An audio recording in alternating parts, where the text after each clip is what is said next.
बंदर और डॉल्फिन की कहानी। एक बार कुछ समुद्री नावक एक बड़े जहाज में समुद्री यात्रा पर निकले। उनमें से एक नाविक के पास एक पालतू बंदर था। उसने उसे भी अपने साथ जहाज पर रख लिया। यात्रा प्रारंभ हुई। जहाज कुछ दिनों की यात्रा के बाद समुद्र के बीचों बीच पहुंच गया। गंतव्य तक पहुंचने के लिए नाविकों को अभी भी कई दिनों की यात्रा करनी थी। इतने दिनों तक मौसम नाविकों के लिए अच्छा रहा था, लेकिन एक दिन समुद्र में भयंकर तूफान आ गया।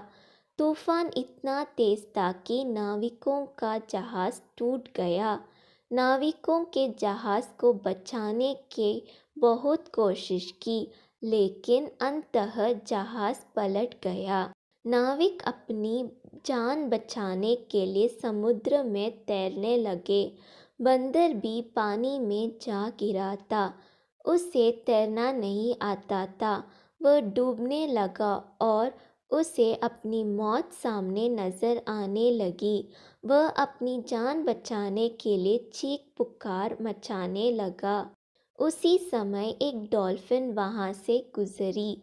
उसने बंदर को डूबते हुए देखा तो उसके पास गई और उसे अपने पीठ में बिठा लिया। वह बंदर को लेकर एक द्वीप के ओर तैरने लगी। द्वीप पर पहुंचने डॉल्फिन ने बंदर को अपनी पीठ से उतरा। बंदर की जान में जान आई।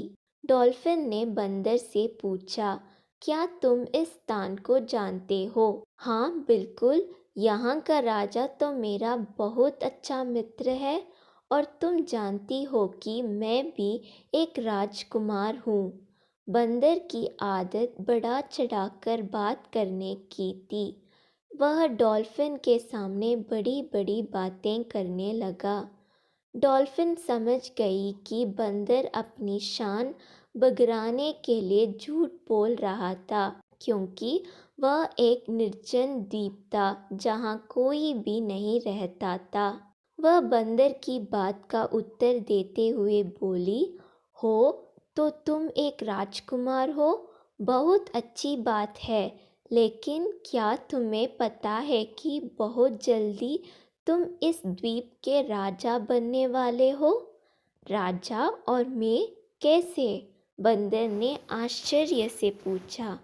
वो इसलिए कि तुम द्वीप का एकलौता प्राणी हो, इसलिए बड़े आराम से यहाँ के राजा बन सकते हो।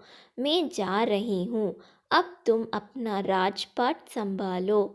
इतने कहकर डॉल्फिन तैरकर वहाँ से दूर जाने लगी।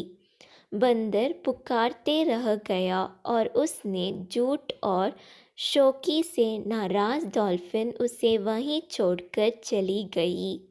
सीख: व्यर्थ की शौकी बगराना मुसीबत को बुलावा देना है।